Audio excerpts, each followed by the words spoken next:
నమస్తే. Welcome to hit TV. నేను నరేష్. చాలా మందికి బంగారం పోతుంది. పోయిన బంగారం దొరుకుతుందా లేదా? బంగారం పోతే ఏం చేయాలి? అసలు మళ్ళీ తిరిగి రావాలంటే ఎలాంటి పరిహారం, ఎలాంటి రెమెడీ చేయాలని చాలామంది బంగారం పోగొట్టుకున్న వాళ్ళు ఆలోచిస్తుంటారు.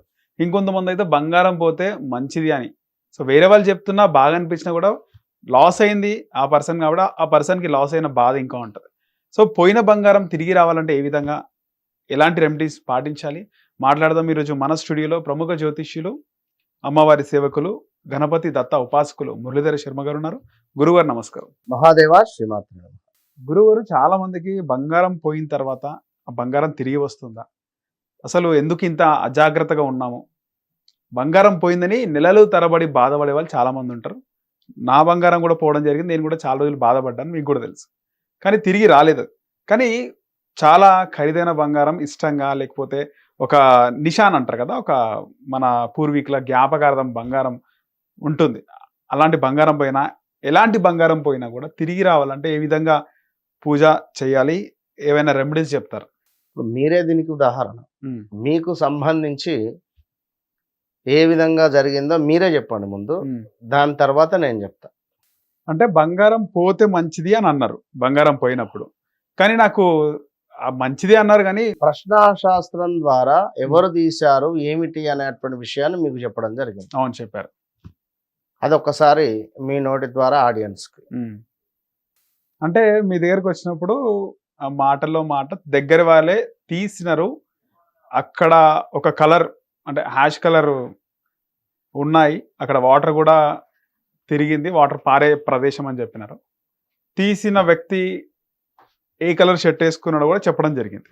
సో ఇప్పుడు ఈ రోజు ఆ పరిస్థితి ఏమిటి, ఆ పర్సన్ పరిస్థితి ఏమిటి, ఉమ్.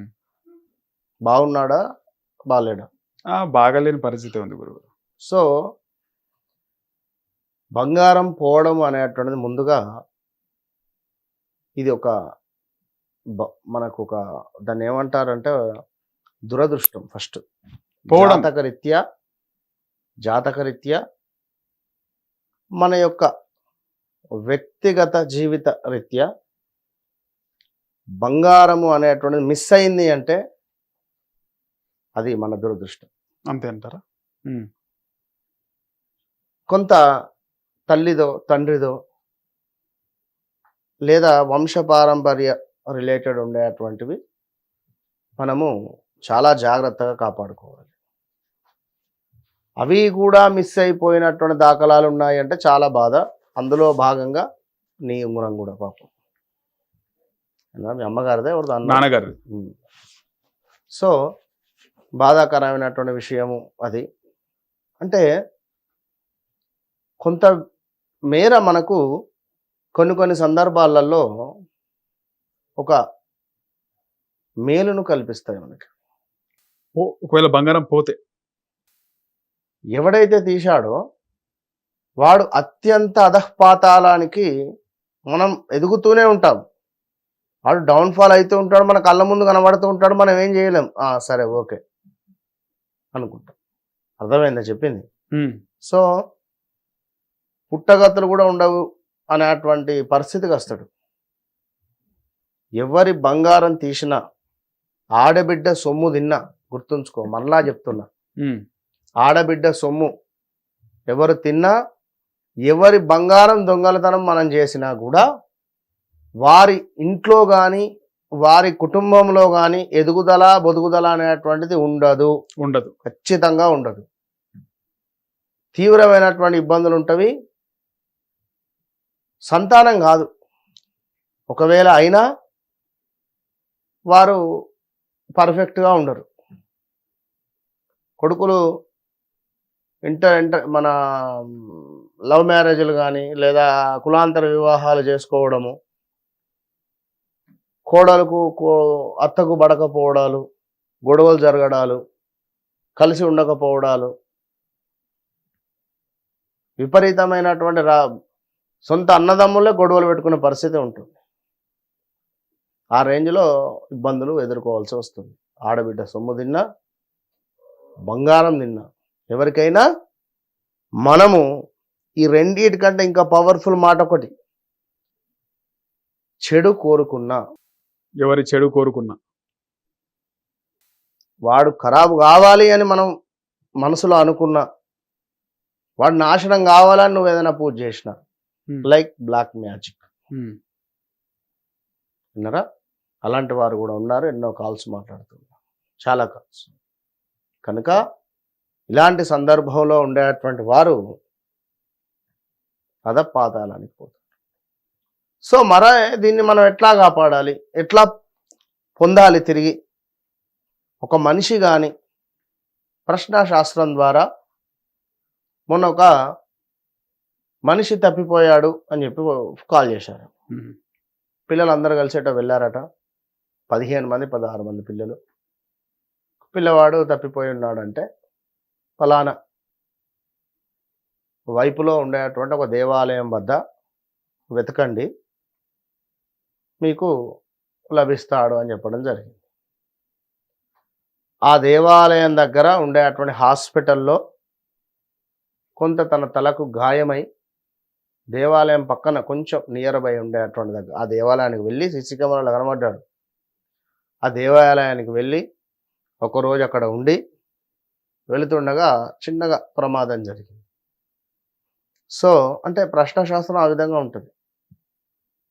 కనుక దాని ద్వారా తీసినటువంటి వ్యక్తులు కానీ ఏ విధంగా ఉంటారు, ఆనవాళ్ళు మనకు వచ్చేస్తారు. ఈ ఆనవాళ్ళతోటి ఇట్లా కొన్ని చెప్పి కూడా గొడవలైన సందర్భాలు ఉన్నాయి.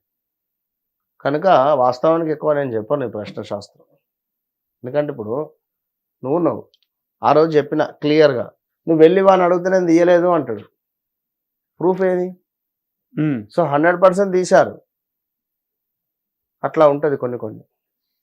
బంగారం పోతే మంచిది కాదన్నారు, దురదృష్టం అన్నారు. కొంత మేలు కూడా జరుగుతుందన్నారు. ఏ విధంగా మేలు జరిగే అవకాశం ఉంటుంది? మనకు పడుతున్నటువంటి బాధల నుండి విముక్తి పొందొచ్చు. ఫస్ట్ పొందొచ్చు ఖచ్చితంగా. ఇక దురదృష్టం అంటే మనము బంగారం అంటే గురువుతోని పోలుస్తారు. బంగారం అంటే ఒక గురువు లాంటిది. ఓకే. మనకు ఒక జ్ఞానం చెప్పేటువంటి మనిషి కానీ ఇది మంచి ఇది చెడు అనేటువంటి విషయాన్ని మనకు ఒక ఉపాధ్యాయునిలాగా ఒక గురువులాగా మనకు చెప్పేటువంటి వ్యక్తిని మన జీవితం నుండి మనం మిస్ అయిపోయినా, లేదా ఏదో మనస్పర్ధలు వచ్చి దూరమైన రేపటి కాలంలో ఏదన్నా క్వశ్చన్కు మనకు ఒక క్వశ్చన్ మార్క్ ఉంటుంది.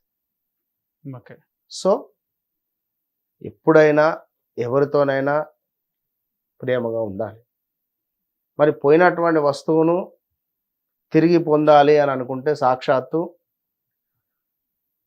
విష్ణుమూర్తి ఆ యొక్క చక్రంలో ఉండేటువంటి స్వామి కార్త్యవీర్యార్జునుడు. ఈ కార్త్యవీర్యార్జున యొక్క మంత్రాన్ని ప్రయోగం చేయాలి. సుమారుగా ఒక 54 నుండి 108 దీపాలు వెలిగించి ఆ దీపాల మధ్యలో మనం కూర్చొని ఈ జపం చేయాలి. ఆ విధంగా 21 డేస్ ఎవరైతే చేస్తారో తప్పకుండా వారి బంగారం తిరిగి వస్తుంది. ఖచ్చితంగా. ఎవరు తీశారు అనే చెప్పడం కానీ లేదా దానికి సంబంధించింది ఏదో ఒక విషయం సొల్యూషన్ అవుతుంది. అంతే. సో మంత్రం ఏమిటాయి అంటే ఓం కార్తవీర్యార్జునో నామ రాజా బాహు సహస్రవాన్ తస్య స్మరణ దేవా హృతం నష్టంచ లభ్యతే.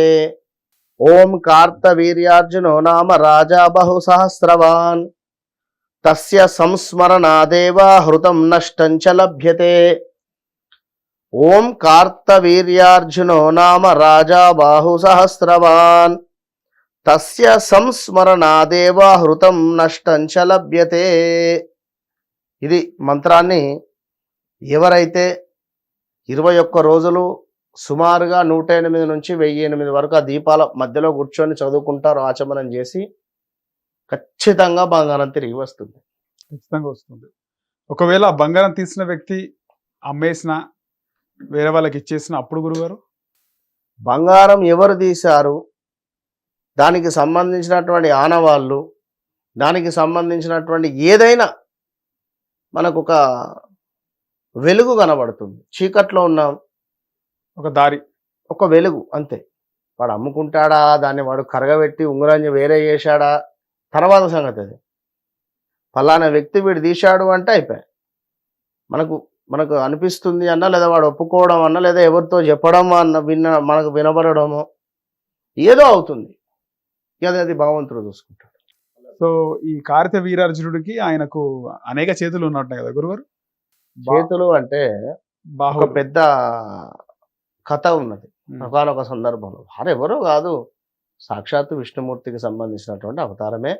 విష్ణుమూర్తి యొక్క సుదర్శన చక్రంలో ఉండేటువంటి కార్తవీర్యార్జునుడు. సో ఇక అదొక పవర్, దానికి సంబంధించింది ఒకటి సపరేట్ మనం వీడియో చేద్దాం అవసరం. రైట్ గురుగారు, మంచి రెమెడీ చెప్పినారు. ధన్యవాదాలు గురుగారు.